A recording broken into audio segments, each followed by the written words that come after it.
Imagine só, o mundo prende a respiração enquanto o circo do Kremlin se desmancha em pânico. Cada dia que passa, Putin e sua trupe de fantoches assistem ao colapso de suas ilusões de grandeza. Agora, as notícias que chegam dos Estados Unidos não deixam margem para dúvidas. Trump está prestes a liberar para a Ucrânia mísseis de longo alcance, capazes de atingir o coração da Rússia. Moscou e São Petersburgo, preparem-se. O jogo virou, e a roleta russa agora gira contra vocês. Os propagandistas do regime, aqueles que passam os dias inventando vitórias imaginárias, já não conseguem esconder o desespero.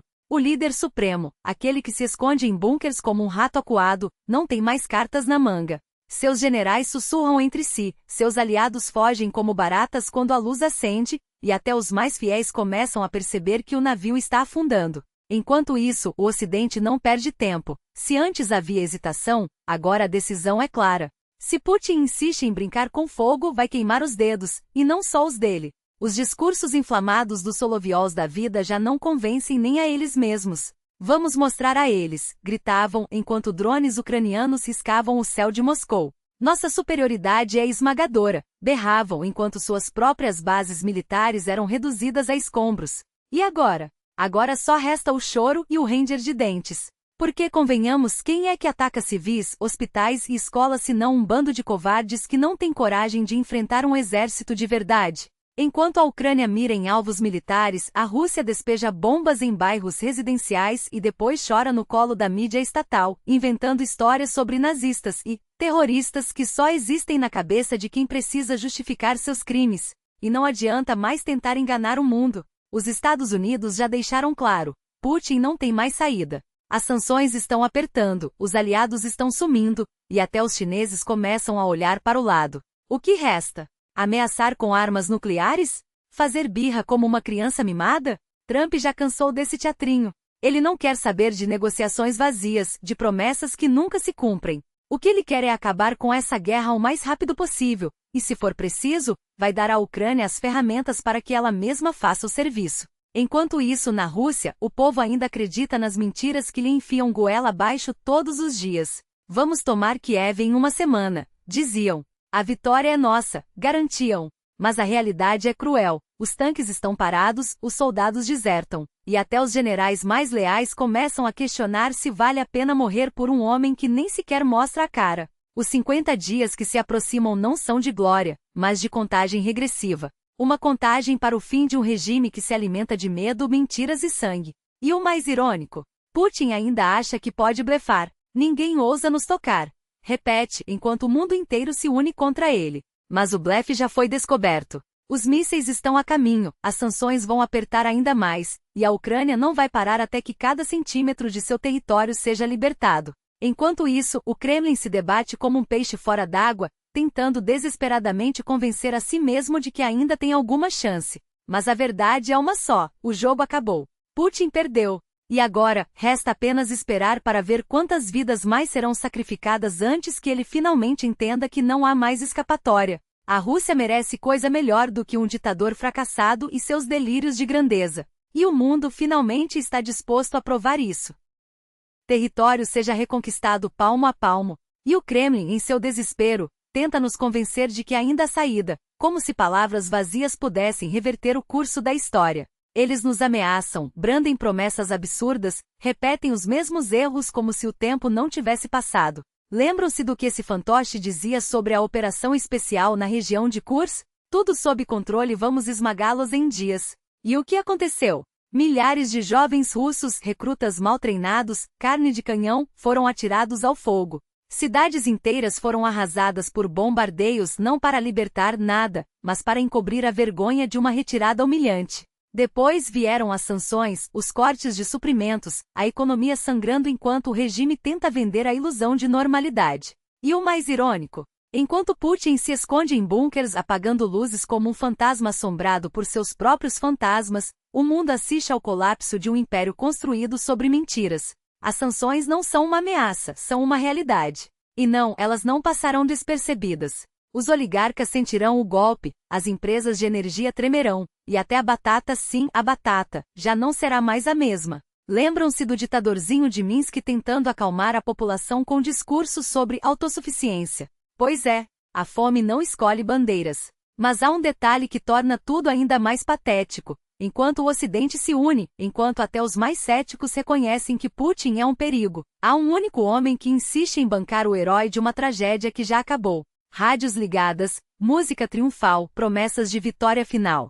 Como se repetir a mesma ladainha pudesse apagar o fato de que a Rússia está encurralada. Como se ameaças nucleares fossem capazes de reescrever o que já está escrito nas trincheiras. A Ucrânia não se dobra. E cada dia que passa, cada vida perdida, é mais uma prova de que o Kremlin não tem mais cartas na manga. Os propagandistas, esses palhaços de plantão, ainda tentam vender a ideia de que o Ocidente nos teme. Mas a verdade é que ninguém mais os leva a sério.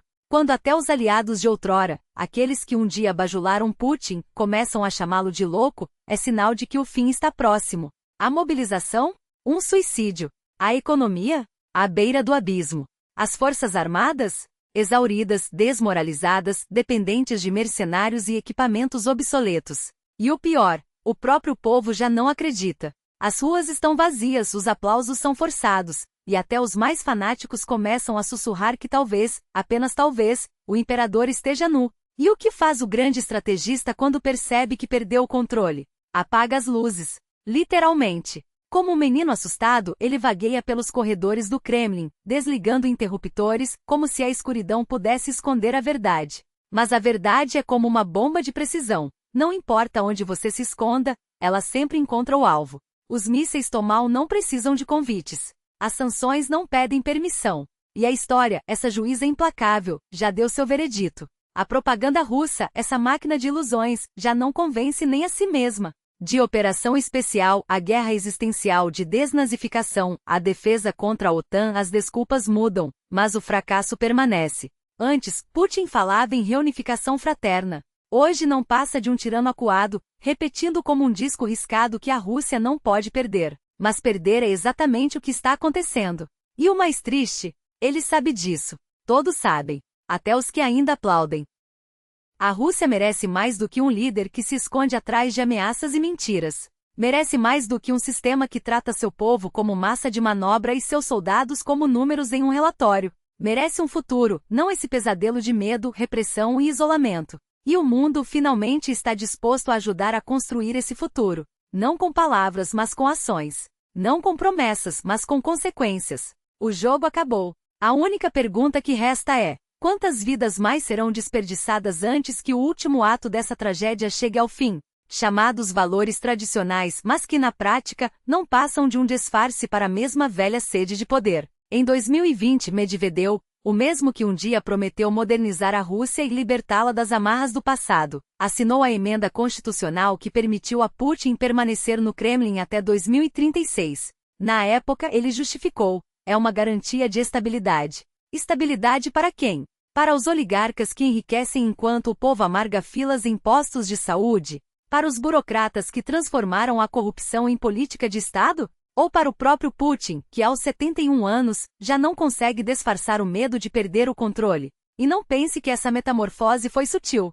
Foi descarada. Em 2012, Medvedev ainda posava de reformista, prometendo combater a corrupção e fortalecer as instituições. Hoje, ele é o vice-presidente do Conselho de Segurança da Rússia, um dos arquitetos da guerra na Ucrânia e um dos rostos mais fiéis da propaganda que vende a invasão como uma operação especial para proteger russos. O mesmo homem que em 2011 declarou que a Rússia não é um império e não tem ambições imperiais, agora repete como um mantra que a Ucrânia não existe e que Kiev é uma cidade russa. Não é esquizofrenia. É cálculo. É a arte de se ajoelhar diante do trono e depois fingir que sempre esteve lá. Mas o mais grotesco não é a traição aos outros. É a traição a si mesmo. Em 2008, quando Putin trocou temporariamente a presidência por Medvedev para contornar o limite de mandatos, o discurso era de transição democrática. Hoje sabemos que foi apenas um teatro. Um jogo de cadeiras onde o poder nunca saiu das mãos do mesmo grupo. E o pior, eles sabiam que você sabia. Sabiam que você via as mentiras, sentia o cheiro da podridão, mas preferiam apostar na sua resignação. O povo russo é paciente, diziam os propagandistas. Aceita tudo. E por um tempo, aceitou. Até que a paciência se esgotou não nas ruas, mas nos campos de batalha, onde jovens russos morrem por uma causa que nem eles entendem. E agora, quando a guerra se arrasta, quando os caixões voltam para casa e as sanções apertam, eles tentam vender a ideia de que a Rússia está unida. Unida contra quem? Contra o Ocidente que nos quer destruir, ou contra a própria realidade, que insiste em mostrar que o império deles é feito de papelão. Veja só, em 2022, Putin prometeu uma vitória rápida na Ucrânia. 2 anos depois, o que temos? Cidades russas bombardeadas, uma economia em frangalhos e um exército que, para avançar 1 quilômetro, sacrifica batalhões inteiros. E mesmo assim, eles insistem. A Rússia não pode perder, dizem. Mas perder o quê? O direito de mentir para o próprio povo? O privilégio de enviar crianças para a morte em nome de um delírio? O mais triste é que, no fundo, eles sabem. Sabem que a história não perdoa tiranos. Sabem que mais cedo ou mais tarde, alguém vai cobrar a conta. E é por isso que se agarram ao poder como náufragos a uma tábua. Porque no dia em que caírem não será apenas o fim de um regime. Será o fim de uma farsa que durou décadas e que custou milhões de vidas.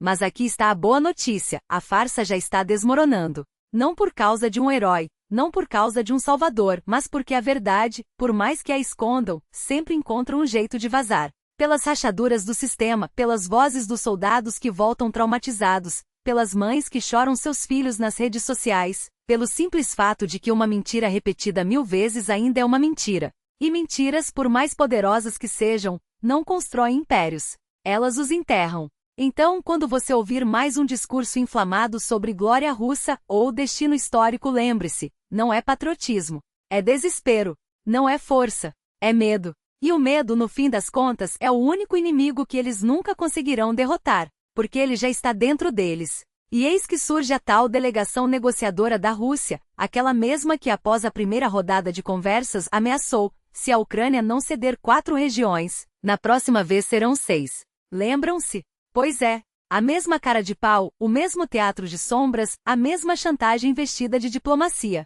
Só que desta vez, o riso morreu na garganta. Depois do fiasco em Istambul, depois das ameaças que se transformaram em piada global, até os propagandistas mais fanáticos tiveram que engolir o orgulho e fingir que nada aconteceu. Não, nós nunca dissemos isso, berravam nos estúdios enquanto o país inteiro assistia, entre o deboche e o desespero, ao espetáculo de um regime que tropeça nas próprias mentiras. E agora, de volta à mesa de negociações, lá está Medinsky novamente, com aquela expressão de quem acabou de morder um limão azedo. Não precisa ser um gênio para entender, não há o que discutir ali. Não é um diálogo. É uma rendição forçada, um ultimato disfarçado de protocolo. Eles não querem paz. Querem submissão. E o mais triste? Sabem que não vão conseguir, porque no fundo até os próprios negociadores russos já perceberam que estão sentados do lado errado da história, e que cada palavra que sai de suas bocas é apenas mais um prego no caixão de um império que se recusa a morrer em silêncio. Mas a propaganda não dorme. Ah não! Ela se reinventa, se adapta, se contorce como um verme sob a sola de um sapato. Quando Trump anunciou o envio de mísseis de longo alcance para a Ucrânia, foi como se alguém tivesse jogado um balde de água gelada na cara dos generais russos. De repente, as bravatas sobre ataques cirúrgicos e proteção das fronteiras sagradas viraram pó. Não é verdade, gritavam nos canais de TV, enquanto os mapas mostravam alvos estratégicos russos agora ao alcance de Kiev. Eles não vão ousar, repetiam, como se a simples repetição pudesse conjurar a realidade. Mas a realidade não se importa com os delírios de um regime em queda livre. Ela chega, implacável, e cobra o preço de anos de arrogância. E o que dizer dos novos convertidos desses blogueiros que da noite para o dia trocaram as críticas ao Kremlin por rublos e likes? Aqueles mesmos que antes da guerra riam dos patriotas de sofá e agora se ajoelham diante das câmeras, repetindo como papagaios as mesmas mentiras que antes desmascaravam? O caso de Stas, por exemplo, é emblemático. De liberal descolado a porta-voz de um canal propagandista, tudo em troca de um punhado de dinheiro e um lugarzinho no bunker de algum oligarca quando as bombas começarem a cair. Porque é isso que eles são, mercenários da palavra, vendidos por um salário miserável e a ilusão de pertencer ao lado vencedor. Mas a história não perdoa traidores. E quando a conta chegar, e ela sempre chega, não haverá bunker que o salve. Enquanto isso, o Kremlin continua sua dança macabra. Fala em guerras santas, ameaça com o apocalipse nuclear, e no mesmo fôlego esconde os dados demográficos como se a verdade fosse um segredo de Estado. Porque no fundo eles sabem, a Rússia está morrendo. Não só nas trincheiras da Ucrânia, mas nos berçários vazios, nas estatísticas manipuladas, nas famílias destruídas pela guerra. E o que fazem? Criam registros de solteiros, ameaçam jovens com o alistamento forçado, transformam o país em um imenso campo de concentração onde o único crime é não obedecer. Porque no fim das contas, o medo é a única moeda que esse regime entende. Medo de ser preso, medo de ser enviado para a frente de batalha, medo de desaparecer nos porões da Lubyanka. Eles falam em vitória, mas o que oferecem é apenas mais sangue, mais fome, mais mentiras. Falam em grandeza, mas o que constroem é um Estado falido, governado por homens que trocaram a razão pela paranoia. Falam em futuro, mas o que deixam é um rastro de destruição, de cidades arrasadas, de famílias dilaceradas, de uma nação que pouco a pouco se transforma em um pesadelo do qual o mundo inteiro tenta acordar. Porque a Rússia de Putin não é um império, é um tumor. E tumores, quando não são extirpados, crescem até consumir o próprio corpo que os abriga. A questão não é se ela cairá, é quando. E o que restará dela quando o último propagandista desligar as câmeras, quando o último soldado voltar para casa, se voltar, quando o último oligarca fugir com o dinheiro roubado. Porque no fim, a única coisa que esse regime deixa para trás é o vazio. E o vazio, meus amigos, não se negocia. Ele se enfrenta. Não é um delírio. É um projeto. Um projeto meticuloso, calculado, que começa onde tudo começa, na infância. Porque se você quer moldar uma nação, não basta controlar os adultos, é preciso fabricar os cidadãos do futuro. E a Rússia de Putin entendeu isso melhor do que ninguém. Não é à toa que as iniciativas mais absurdas brotam como ervas daninhas, do jardim de infância à universidade, do berço ao túmulo. Primeiro, o módulo patriótico para crianças de 3 a 6 anos, onde brincar de família é substituído por brincar de guerra santa. Depois, o imposto sobre os solteiros, porque afinal, se você não produz filhos para o Estado, deve pagar por isso. E se sua renda é baixa? Bem, então você tem duas opções, ou se endivida até o pescoço para cumprir seu dever, ou some do mapa. Porque na Rússia de hoje, até a miséria é uma escolha política. Mas o verdadeiro golpe de mestre não está nos impostos ou nos programas escolares. Está na criminalização do pensamento.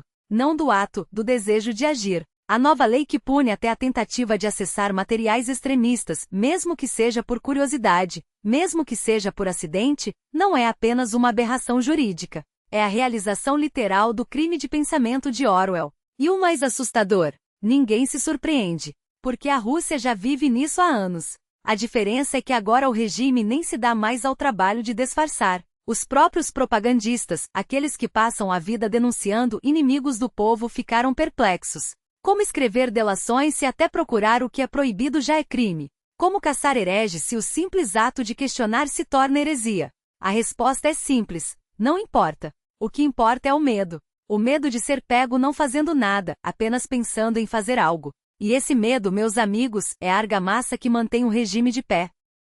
Enquanto isso, as escolas se transformam em quartéis. Crianças são obrigadas a ficar em posição de sentido durante o hino, como se o patriotismo fosse uma questão de postura, não de convicção. Professores viram sargentos, e qualquer movimento fora do script é tratado como insubordinação. Porque o objetivo não é educar, é condicionar. Criar uma geração que não questione, não duvide, não sonhe. Uma geração que veja o mundo através das lentes do Kremlin, onde a história é reescrita todos os dias, onde fatos são substituídos por mitos e onde a verdade é o que o Estado diz que é. E quando a verdade se torna um crime, a mentira vira lei. Hoje é Navalny. Amanhã, será a Constituição. Depois, os livros de história. E por fim, a própria memória. Porque um povo sem memória é um povo sem futuro. E um regime que controla o passado controla tudo. Já não basta prender dissidentes, é preciso apagar até a ideia de que a dissidência existe. Já não basta censurar a internet, é preciso fazer com que as pessoas tenham medo de querer saber. E se para isso for necessário desligar a rede inteira, que assim seja. Afinal, o que é a liberdade de informação diante da segurança nacional? Os cortes de internet já não são mais uma ameaça, são uma realidade. Primeiro foram as regiões fronteiriças. Depois, as cidades estratégicas. Agora, falam em um desligamento total. E o mais irônico? A população nem parece se importar. Porque no fundo muitos já desistiram de lutar. Preferem acreditar que se não virem não existe. Que se não souberem não dói. Que se fingirem que tudo está normal talvez um dia fique. Mas a normalidade na Rússia de Putin é uma ilusão. Uma ilusão tão frágil quanto o papel em que são impressas as novas leis. Porque um regime que precisa controlar até os pensamentos de seus cidadãos não é forte, é desesperado. E regimes desesperados cometem erros. Erros que mais cedo ou mais tarde os levam ao colapso. A questão não é se isso vai acontecer, é quando. E o que restará quando as cortinas caírem. Porque no fim a única coisa que regimes como esse deixam para trás é o vazio. E o vazio, meus amigos, não se negocia. Ele se enfrenta. Ou se preenche com algo novo. Algo que não seja medo, nem mentira, nem submissão. Algo que seja finalmente livre. Eles falam em moralidade e valores espirituais como se fossem donos da verdade, enquanto esmagam qualquer voz que ouse questionar. Nossa democracia é a melhor, declaram, com a arrogância de quem acredita que repetir uma mentira a transforma em realidade. Mas democracia não se impõe a tiros. Não se sustenta com ameaças. E acima de tudo não se mede pelo número de dissidentes que são calados ou eliminados. O que eles chamam de iniciativas únicas não passa de um jogo cruel. Querem que o povo trabalhe até o último suspiro, como se a vida fosse um jogo de sobrevivência onde só os mais fortes, ou os mais sortudos, merecem descansar. Aposentadoria? Um prêmio que só chega para quem aguentar mais uma década de exploração. E se não aguentar, morre antes. Simples assim. Para eles, a velhice não é um direito, é um teste de resistência. Um teste que, convenhamos, poucos passarão. E a natalidade? Aí a hipocrisia atinge níveis grotescos. Prometem apartamentos para quem tiver filhos, mas só depois de provar que a criança existe. Como se amor e planejamento fossem commodities que se compram com promessas vazias. Primeiro o bebê, depois o teto, dizem, como se fosse possível criar uma família com migalhas e esperança. Enquanto isso, os cofres do Estado sangram em guerras sem sentido, e o povo é deixado à própria sorte, com a desculpa de que o futuro da nação depende de vocês. Mas o futuro deles não é o nosso. Eles precisam de soldados, de mão de obra barata, de corpos para alimentar suas máquinas de guerra. E nós? Nós precisamos de dignidade. De um país onde envelhecer não seja uma sentença de morte, onde ter filhos não seja uma roleta russa financeira, onde a palavra direito signifique algo além de uma piada de mau gosto. Eles apertam os parafusos porque sabem que um povo dividido é um povo fraco. Um povo fraco não se rebela. Não exige. Não sonha. Mas cada explosão que ecoa nas ruas, cada grito abafado, cada vida perdida em silêncio é um lembrete. A paciência tem limites. E quando esses limites são ultrapassados, não há bunkers que resistam. Não há muros altos o suficiente para conter a fúria de quem percebe, tarde demais, que foi enganado a vida inteira. O problema não é a falta de alternativas. É a falta de coragem para enxergá-las. Enquanto isso, o relógio não para. E cada segundo que passa é mais um prego no caixão de um sistema que já nasceu podre. A questão não é se ele cairá. É quem estará vivo para ver, e o que fará quando as cinzas assentarem.